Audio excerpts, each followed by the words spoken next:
L'Antiquité. En plus de 3000 ans d'existence, cette époque fut le théâtre de nombreux affrontements et conflits, tous plus impressionnants les uns que les autres. Les récits de ces batailles résonnant toujours aussi fort à travers les âges, nous émerveillant encore de nouveau.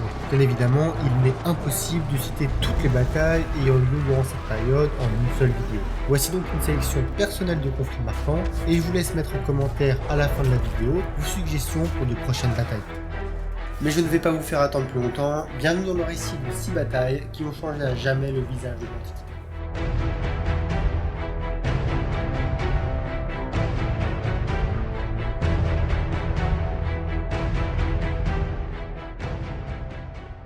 Pour la première bataille, nous partons en Égypte, en 1274 avant Jésus-Christ, pour l'un des affrontements les plus importants dans l'histoire du Moyen-Orient. La bataille de Kadesh opposa les armées de l'Empire égyptien, commandées par le pharaon Ramsès II, aux troupes hittites de Mouawati II. Cet affrontement fut le résultat d'une longue période de conflit territorial entre les deux empires. Comme vous vous en doutez, l'enjeu était de taille. Celui des deux qui parviendrait à conquérir les territoires de la Syrie et de l'Anatolie prendrait irrémédiablement le dessus sur l'autre. Ce conflit dépasse donc le simple conflit territorial pour se transformer en guerre de survie. Le pharaon se mit en marche à la tête d'une armée de 20 000 hommes, bien qu'on ne sache pas clairement s'il s'agissait d'une tentative de conquête de la ville de Kadesh ou si simplement la cité se trouvait sur son chemin. Cependant, la bataille fut dès le départ mal engagée pour le pharaon.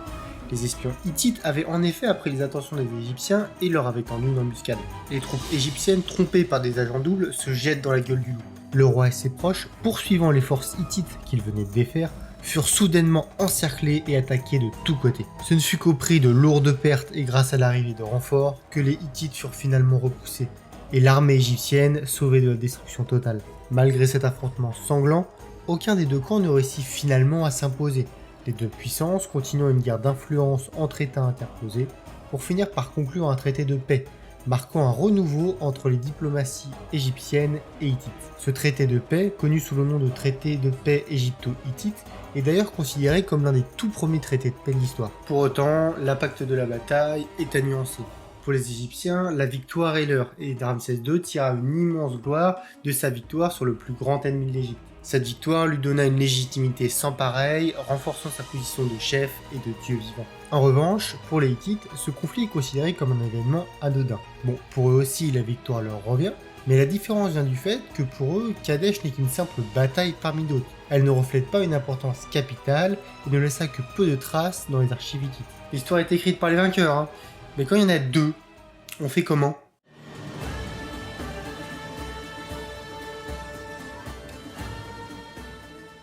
« 490 Marathon.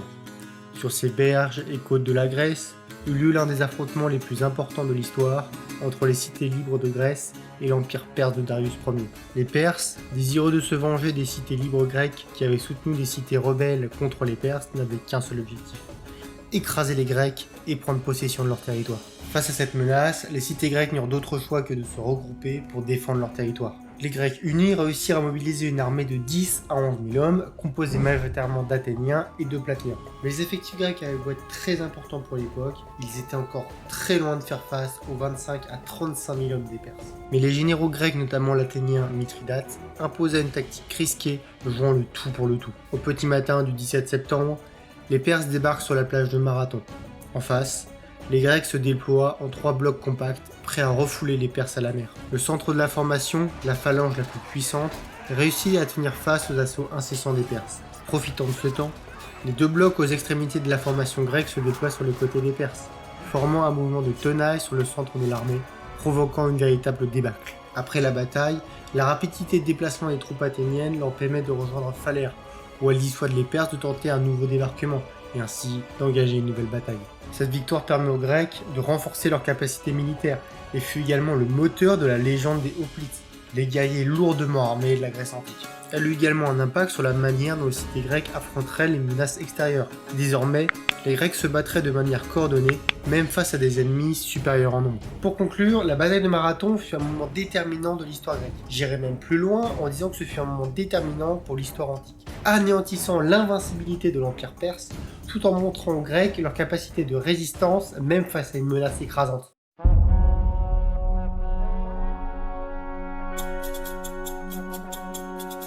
la bataille de Gaugamel qui s'est déroulée le 1er octobre 331 avant Jésus-Christ, et l'affrontement légendaire entre l'armée d'Alexandre le Grand et celle de Darius III.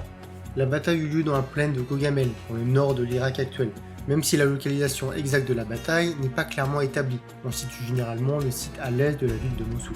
Bien que l'on ne puisse estimer avec précision le nombre exact des effectifs, on estime que Darius disposait d'environ 270 000 hommes, dont 15 éléphants de guerre venus des 4 coins de l'Empire perse. Et pour rappel, pour bien comprendre la différence de puissance entre les deux camps, l'Empire perse de Darius III c'est ça, voilà, c'est vraiment très grand, et l'Empire d'Alexandre le Grand c'est ça. C'est beaucoup moins grand, c'est juste le nord de la Grèce. Qui dit plus petit territoire veut dire aussi plus petite armée, et Alexandre ne déroge pas à la règle avec seulement 40 000 hommes dont il y avait 7 000 cavaliers, mais parfaitement entraînés et équipés, formant une armée très homogène. Évidemment, du fait de son infériorité numérique, la ligne d'Alexandre n'était pas aussi grande et étendue que celle de Darius, et en conséquence, il ne put contourner les flancs des Perses comme à son habitude. Alors, il décida de placer ses unités en échelon, décalées les unes des autres, ainsi les unités pouvaient se relayer tout en repoussant les assauts des Perses. Grâce à son ingéniosité tactique et son audace, Alexandre neutralisa les éléphants de guerre perses et déjoua les manœuvres de contre-attaque de Darius. L'utilisation coordonnée de piquets en formation compacte, couplée à une stratégie à toute épreuve de la cavalerie macédonienne, fut des éléments cruciaux dans la victoire d'Alexandre. Darius, défait, réussit quand même à s'enfuir du champ de bataille, mais la perte de son empire était inévitable. Alexandre put triomphalement entrer dans Babylone et être couronné roi d'Aïs dans la cité d'Arbel en 331. L'impact de la bataille fut colossal. Je pense qu'on a du mal à saisir encore aujourd'hui l'importance de l'événement. Elle marqua la fin de l'empire perse achéménide, l'un des plus grands empires de tous les temps, pourtant au sommet de sa puissance. Parachèvant les victoires de Marathon ou encore des Thermopyles, faisant d'un grec le souverain d'une grande partie du monde connu. Le roi fut considéré dès lors comme l'un des plus grands conquérants de l'histoire. Sa conquête eut également un impact sur les arts et la culture, entraînant une fusion des cultures grecques et perses, formant ainsi l'ère hellénistique. Comme dit un peu plus tôt, la bataille de Gaugamel fut un tournant majeur de l'histoire ancienne, marquant la chute de l'un des plus grands empires de tous les temps, mais faisant entrer Alexandre dans les pages de l'histoire.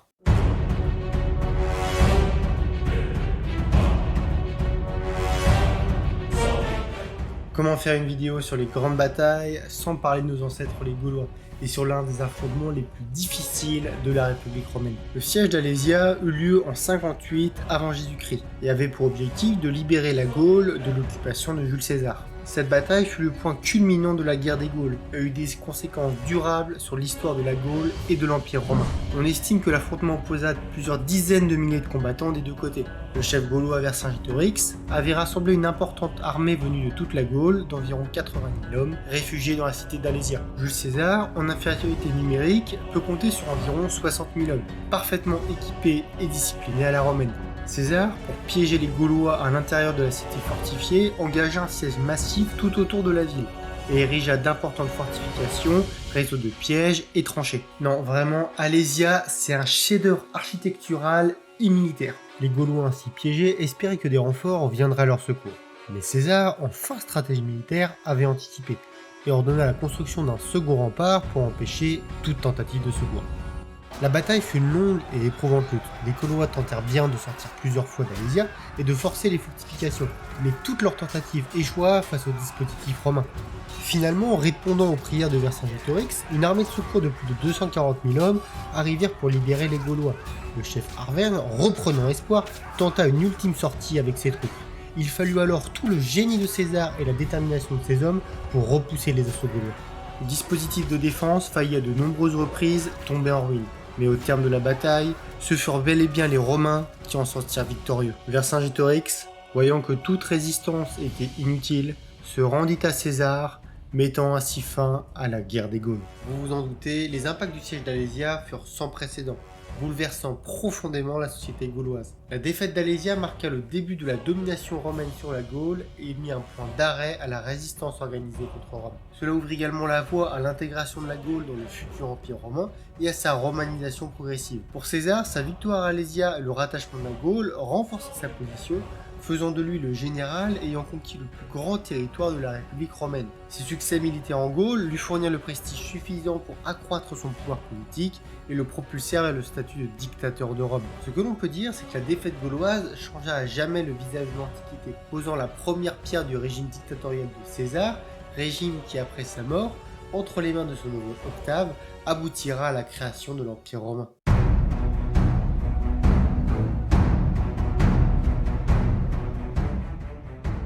Pour cette dernière bataille, je vous propose de rester avec Rome pour partir en Allemagne, dans l'une des sombres forêts de Germanie, pour l'une des plus grandes défaites de l'Empire. La bataille de Teutobourg, qui s'est déroulée en l'an 9 après Jésus-Christ, fut un véritable traumatisme pour les Romains, voyant 3 de leurs légions anéantis par les tribus germaniques. La défaite a non seulement mis un terme à la croissance de l'Empire romain, mais elle créa également le clivage latin-germanique dont nous pouvons encore observer des traces de nos jours. Le nombre exact de soldats engagés dans la bataille est inconnu, mais on estime que l'armée romaine, menée par le commandant Publius Quintilius Varus, comptait entre 15 et 20 000 soldats. Les tribus germaniques, menées par un certain Arminius, étaient composées d'une myriade de guerriers locaux qui ont afflué tout au long de la bataille, si bien qu'il nous est impossible de déterminer le nombre exact de combattants germains. Mais cet Arminius, qui était-il vraiment? Car il s'avère qu'il avait une connaissance quasi parfaite des tactiques romaines. En fait, la réponse, elle est toute simple. Fils d'un chef germain vaincu par les Romains, il a été échangé durant son enfance comme otage politique, pour être élevé et formé par les Romains, une coutume largement répandue dans l'Empire, garantissant un accord de paix. Désireux de libérer son peuple natal de l'oppression romaine, il mit en place une habile embuscade dans la forêt de Teutobourg, exploitant les terrains difficiles pour neutraliser l'avantage tactique des Romains, les empêchant de se déployer correctement. Varus, aveuglé par l'invincibilité des soldats romains au combat, engagea son armée dans la forêt, étirant dangereusement ses lignes, formant une longue et lente colonne de plusieurs kilomètres. L'attaque est soudaine, brutale, une embuscade géante où les Germains lancent toutes leurs forces. La violence de l'attaque et la configuration géographique empêchent les Romains de se regrouper, de manœuvrer et de se mettre en position de combat. Après 3 jours de combat, 3 jours de harcèlement, 3 jours de fuite, les Romains s'avèrent incapables de riposter correctement, échouant dans toutes leurs tentatives de contre-attaque, ainsi que de fortification de positions défensives, la connaissance du terrain des Germains leur donnant un net avantage. Les légionnaires sont faits prisonniers, certains le resteront pendant 30 ans. Les autres soldats romains sont exterminés et les 3 aigles emblématiques des légions sont capturés. La bataille de Teutobourg fut l'une des pires défaites de l'histoire romaine, Rome ayant perdu de son prestige, mais surtout la perte irremplaçable de 3 des 28 légions de l'Empire romain fut un coup terrible pour l'empereur Auguste. Cet événement mit un coup d'arrêt définitif aux ambitions romaines à l'est du Rhin. L'empereur Auguste, traumatisé par cette défaite, ordonna des représailles pour pacifier la frontière et ne tenta plus jamais de conquérir la Germanie. Selon les sources antiques, le choc fut tel pour l'empereur Auguste que lorsqu'il se promenait dans les couloirs de sa résidence, il lui arrivait de s'arrêter pour se frapper la tête contre un mur en hurlant « Varus, rends-moi mes légions !» Sur le plan politique, le coup fut d'autant plus difficile à encaisser, révélant les failles et la vulnérabilité de l'Empire, faisant naître chez les Romains une véritable peur des Germains, plus grand traumatisme encore que la défaite contre Hannibal Acad 2 siècles plus tôt. C'est la fin de cette vidéo, j'espère qu'elle vous a plu. N'oubliez pas le petit pouce bleu, ça m'aide énormément, et je vous invite à mettre en commentaire des suggestions pour de prochaines batailles à traiter, pour pourquoi pas un épisode 2. Pensez à vous abonner si ce n'est pas déjà fait et d'activer la cloche, et moi je vous donne rendez-vous pour un prochain récit.